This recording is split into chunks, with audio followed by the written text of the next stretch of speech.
Hi boys and girls, it's Miss Horde here to help you learn a little bit more about nonfiction and how we write it.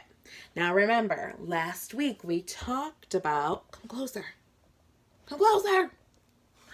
we talked about how good writers of nonfiction are really like teachers, but they're not like teachers who just start talking and blah, blah, blah, blah, whatever comes out of their mouth.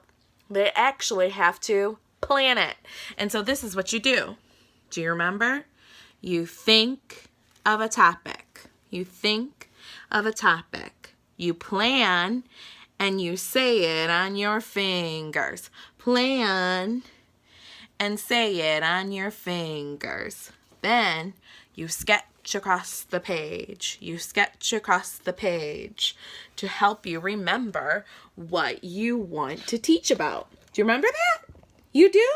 Good job. Perfect. Well, today we're going to think more about what teachers do.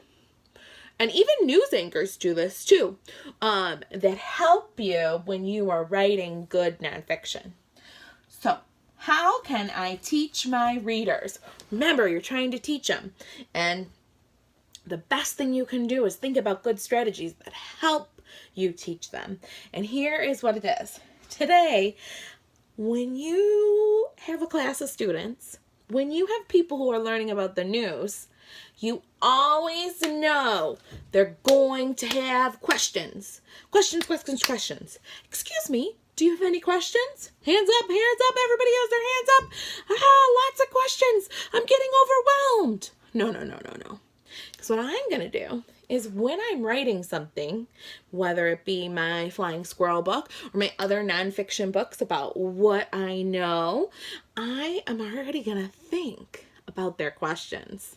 So you're going to think like them. Here, come a little bit closer again. Whew, don't get dizzy. So, when you're teaching a reader, you're going to think about their questions that they have. You're going to think about if they want to know more about who, or more about how, why, when, where. Hey, I know those. Those are question words. Let's read those again. Who, how, why, when, where. So I might be thinking about my squirrel book, and I might be thinking about people, and they might want to know, they really might want to know where the flying squirrels live. So then I'm like, oh, I got to put that in here.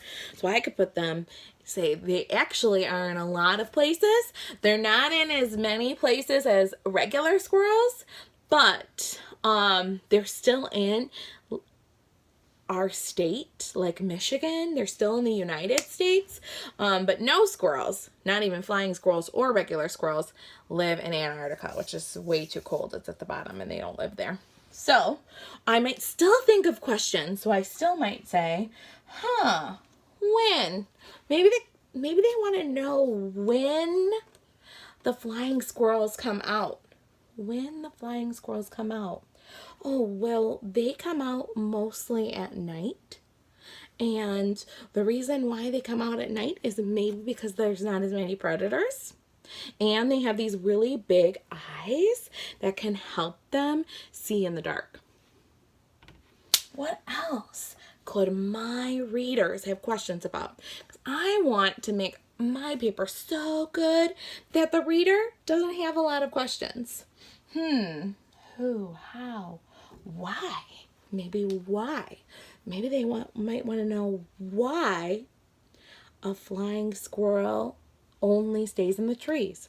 Well, I could say why they only stay in the trees because they can get their food up there and they can glide from tree to tree, so they don't really need to go on the ground too much. Did you see what I did? I thought like my reader. As a good teacher, as a good news anchor, I thought of questions and then I put them, I'm going to have to put them in my paper. I have to go back and add that to my paper. Maybe mommy and daddy can help you today thinking about questions. So, what you wrote about, do you know? Did you really clearly say who, Like, I know a friend wrote about Easter. Who celebrates Easter? Do you know? How? How do different people celebrate their holidays? Why? Why do they do it?